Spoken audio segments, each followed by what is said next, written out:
IPL നാളെ സഞ്ജു സാംസന്റെ Rajasthan Royals Royal Challengers ബാംഗ്ലൂരിനെ നേരിടാൻ പോവുകയാണ്. രാജസ്ഥാൻ റോയൽസിനെ സംബന്ധിച്ചിടത്തോളം വളരെയധികം നിർണായകമായിട്ടുള്ള മത്സരമാണ്.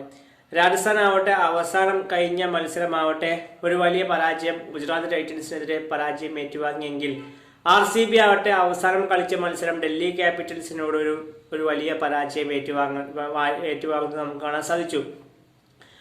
ഈ ഒരു മത്സരമാവട്ടെ രാജസ്ഥാൻ റോയൽസിന്റെ ഹോം മത്സരമാണ്. ജയ്പൂർ സ്റ്റേഡിയത്തിൽ വെച്ചാണ് ഈ ഒരു മത്സരം നടക്കാൻ പോകുന്നത്.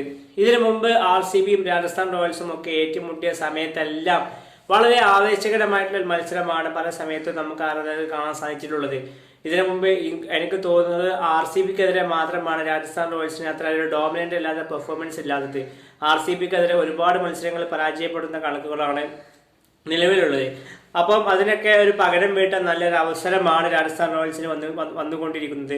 പിന്നെ എന്നാൽ മറ്റൊരു എടുത്തു പറയേണ്ട കാര്യം ഈ ഒരു മത്സരത്തിൽ ഹസരംഗ ഉണ്ടാവാനുള്ള സാധ്യത വളരെ കുറവാണ് എന്ന് പറയുന്നുണ്ട്. കാരണം ഹസരംഗ പേഴ്സണൽ റീസൺ കാരണം അദ്ദേഹം ശ്രീലങ്കയിലേക്ക് പോയിട്ടുണ്ട്. അദ്ദേഹം തിരികെ എത്തിയിട്ടില്ല എന്നുള്ളതാണ് അറിയാൻ സാധിക്കുന്നത്. അപ്പോൾ ഹസരംഗ ഇല്ലാത്തത് കൊണ്ട് രണ്ട് സ്പിന്നേഴ്സിന് കുമാർ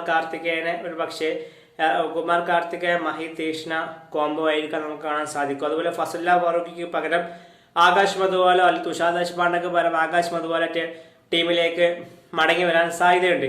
RCB ടീമിലും ചില മാറ്റങ്ങൾ സാധ്യതയുണ്ട്.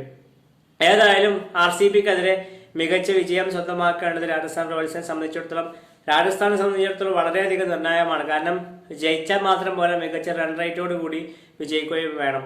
3:31 മത്സരം ആരംഭിക്കാൻ പോകുന്നത്. ഏതായാലും ഈ ഒരു അപ്ഡേറ്റുമായി ബന്ധപ്പെട്ട നിങ്ങളുടെ അഭിപ്രായം എന്തായാലും ഈ വീഡിയോക്ക് താഴെ കമന്റായി രേഖപ്പെടുത്തൂ.